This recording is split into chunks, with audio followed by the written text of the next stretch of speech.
Hello everybody, it's me Mark Stern, your friendly local personal estate agent, with my little boy in the back here of the car, Laggy. We're just parked up outside some shops at the moment, and I thought it would be a good time right now for me to talk you through really 2022, the history of 2022 and the property market. I'm trying to sort of cut it down into a few segments here because it's been a real whirlwind of a year. First of all, we started off January, February, coming out of Christmas, our sort of first proper real Christmas of non-lockdown, with some real positivity in the air. We had a fair amount of stock coming onto the market as people then started moving again. They felt that it was the right time to sort of bring their heads above the parapet and actually get their lives back on track. So we had a very, very good first couple of months. January, February, there was more stock coming onto the market. There were sales being agreed. We were having still multiple bids on properties, and property prices were remaining really buoyant. And in fact, they were still slightly increasing. So that was all good. We then go into spring, sort of really, I suppose, April, May time, or March, April, May. And it was then getting a little bit more of a, what would you call it really, a selective market. So unfortunately, if you were in a chain and you were trying to buy a house, there was a limited amount of stock. There's still not enough properties coming to the market. So therefore, you had multiple bids on properties. Again, prices still increasing.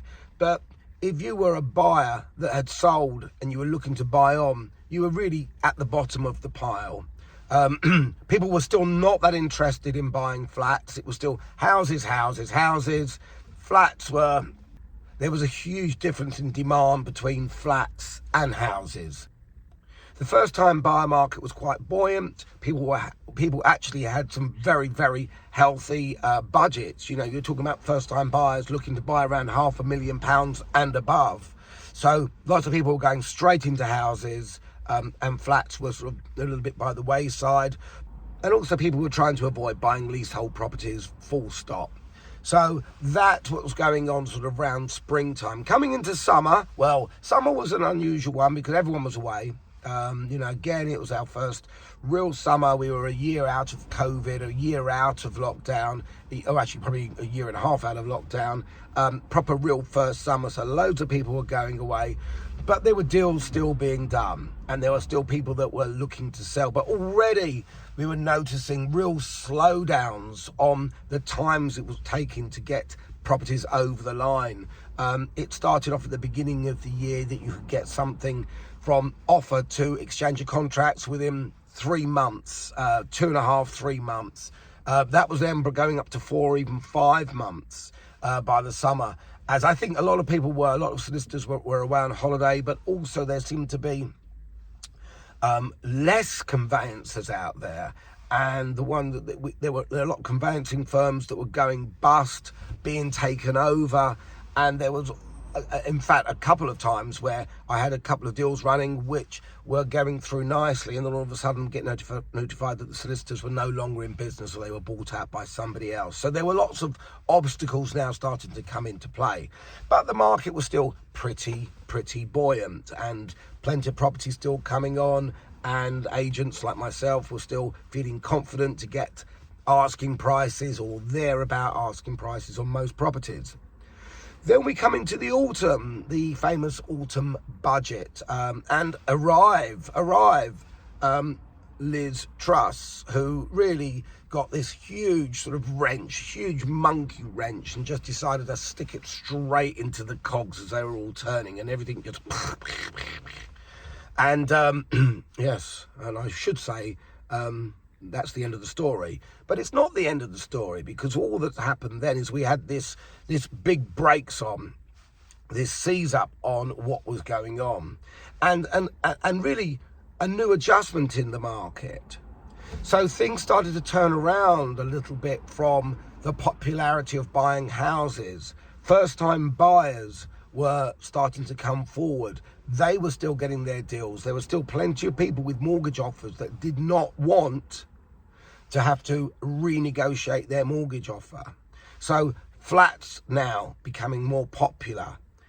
People with mortgage offers desperate to find properties. So really the first part of I suppose, probably sort of October into November, lots of deals being done where people just wanted to get them tied up, get their property tied up and be able to move in before Christmas. As we then go into November, December, bringing us up to date now, the panic seems to be over. The market seems to be settling. Prices are going down. There is no doubt about it that offers are coming in now below asking price and deals are being agreed well below asking price. Now, this is not such a bad thing if you're selling and buying on, because obviously, you know, especially if you're going up the market, so you know you're sort of maybe taking a 20, 30, 40,000 pound reduction on your property, but that 40,000 pound reduction would be a minimum that you could expect to take off of the property that you're buying if you're going up. So things are still moving, things are still buoyant, and as we come into Christmas now, obviously it slowed right down. We're just days before the big day, but what we're looking at here really is we're now looking at what's going to happen January, February of 2023.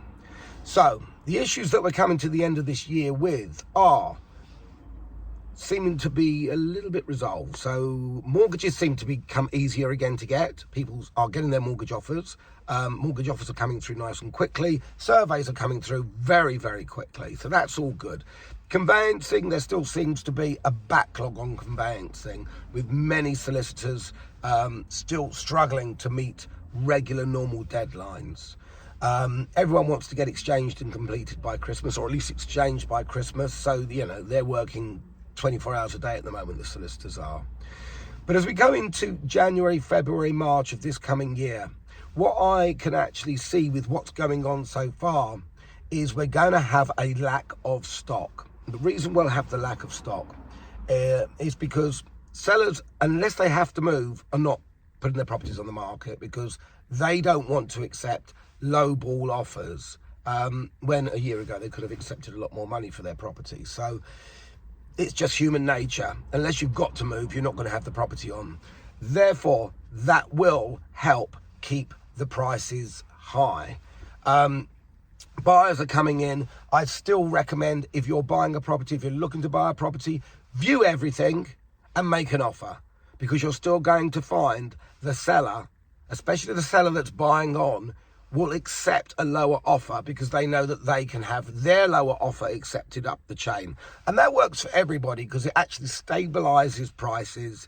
I see prices dropping around about the 10% mark during 2023. Some people are saying less, some people are saying more, but from what I'm experiencing in my little pocket here within Watford and the area, surrounding areas, that's where I sort of feel it's going to be. I think that if you're looking to buy, it's an amazing time to do it right now, because we're never going to be saturated with stock. While the market is like this, you're never going to have loads and loads of properties coming to market. So that's my little review of 2023. I just want to see what my little boy's doing. Here we go. Look, say hello to the camera, Laggy. There's Laggy. Lovely little boy he is. He's my little friend. And that's it. So here's me, Mark Stern, signing out, wishing you all a very, very Merry Christmas, a very happy and prosperous 2023. And let's look to get this country moving again. Take care.